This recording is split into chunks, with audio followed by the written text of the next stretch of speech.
Baik, jadi perkenalkan, saya KD Yuni Seratri dengan NIM 3 digit terakhir 055 akan mempresentasikan hasil dari paper review yang saya lakukan.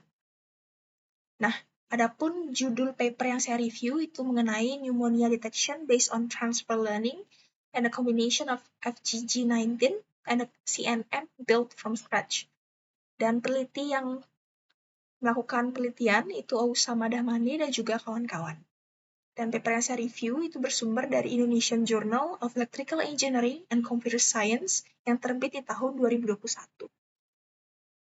Nah, adapun latar belakang yang melatar belakangi penelitian ini, yaitu selama beberapa dekade terakhir, pneumonia itu menjadi salah satu penyakit yang mematikan di seluruh dunia. Oleh karena itu, diperlukan diagnosis lebih dini menggunakan radiografi.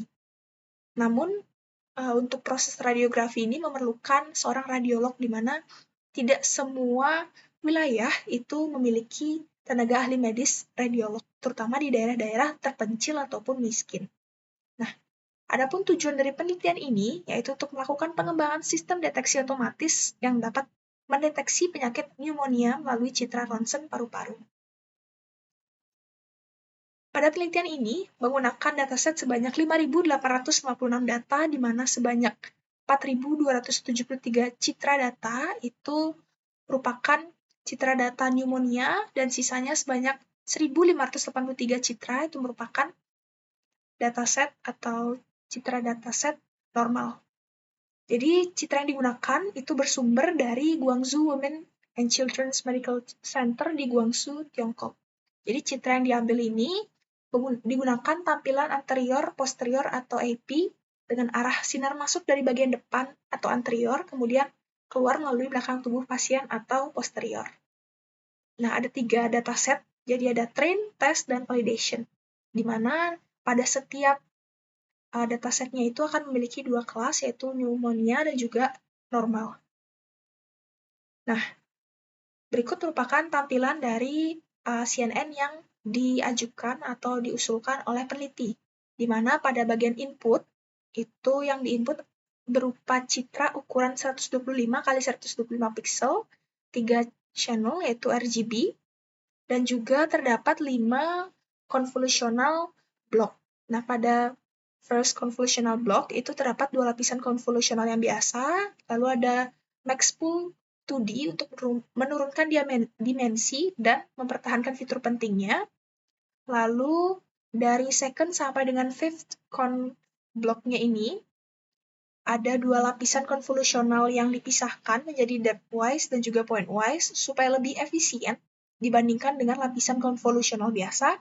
Lalu dilakukan juga batch normalization untuk mempercepat waktu trainingnya. Nah, sedangkan di fourth sampai di fifth convolutional block ini itu ditambahkan dropout untuk mereduksi overfitting, untuk mencegah terjadinya overfitting. Lalu masuk di fully connected layer. Jadi setelah semua fitur itu diekstraksi oleh blok konvolusional, hasilnya itu akan di-flatten. Jadi mengubah data dari 2 dimensi menjadi 1 dimensi. Terdapat juga 3 fully connected layer untuk melakukan klasifikasi dan 3 kali dropout untuk mengurangi adanya overfitting. Nah, dari keseluruhan proses ini, fungsi aktivasi yang digunakan tuh ReLU. Sedangkan ada perbedaan di output layer. Di output layer, fungsi aktivasi yang digunakan itu sigmoid, dan akan ada 1 neuron sebagai pengklasifikasi, dan nantinya nilai output itu akan berupa nilai probabilitas. Jadi jika nilainya 0, dia akan diklasifikasikan ke healthy, ataupun nilainya 1, dia akan diklasifikasikan ke pneumonia. Adapun metodologi penelitiannya seperti berikut, di mana dimulai dari tahap image preprocessing, splitting data, konfigurasi training, data augmentation, dan juga dilakukan beberapa eksperimen, baru lanjut ke evaluasi model. Nah, di tahap image preprocessing, itu 2 algoritma dikombinasikan, yaitu contrast limited adaptive histogram equalization, yang gunanya untuk meningkatkan kontras gambar secara lokal. Nah, di algoritma ini terdapat ada yang namanya parameter utama, yaitu clip limit atau CL, yang gunanya untuk mengontrol kontras maksimum yang diperbolehkan. nantinya akan dilakukan uji coba di berbagai nilai CL, jadi nilai 0 sampai 1,5 untuk mendapatkan nilai CL yang terbaik. Selanjutnya ada algoritma brightness preserving B-histogram equalization yang gunanya untuk menjaga kecerahan dari seluruh citra. Selanjutnya, dataset yang sudah terkumpul itu akan dibagi ke dalam 60% itu menjadi dataset training, 30% untuk dijadikan testing, dan 10%-nya lagi untuk dijadikan validation. Dan untuk parameter yang digunakan untuk proses training itu dibagi ada 2 kelas, untuk batch size sendiri ada 32 dan epochnya sendiri 25. Lanjut ke proses data augmentation. Di data augmentation ini dilakukan metode rescale, zoom range, rotation range, width shift range, height shift range, shear range, dan horizontal flip. Nah, seperti yang sudah saya katakan di awal, akan terdapat 3 eksperimen, di mana eksperimen yang pertama itu model FGG19 itu digunakan sebagai ekstraktor fitur, di mana model FGG yang sudah di-pre-train dari ImageNet, layer convolutionalnya itu semuanya akan dibekukan, dan hanya fully connected layer atau FC layer-nya aja yang dilatih dari awal.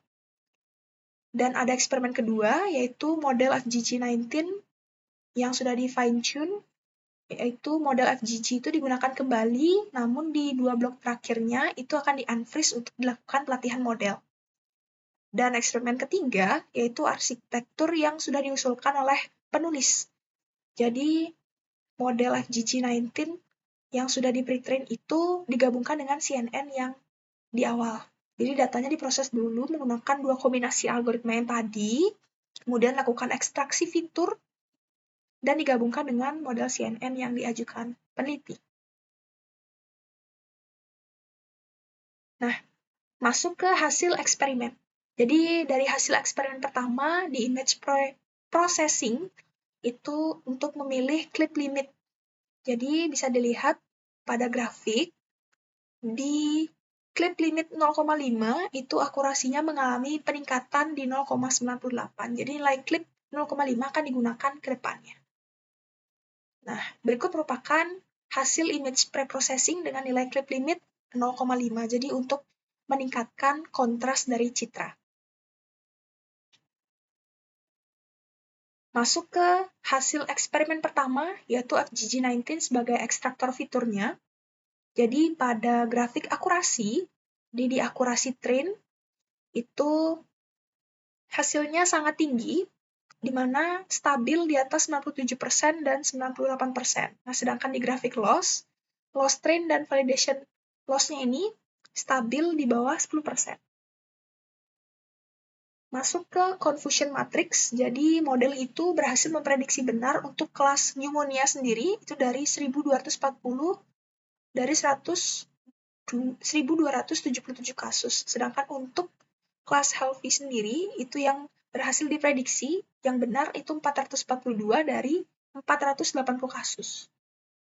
Nah, untuk metrik model performanya sendiri, untuk kelas pneumonia, itu model mampu mendeteksi pneumonia dengan presisi tinggi, hingga mencapai di 97%, dan recall-nya beserta F1 score-nya mencapai 97% juga.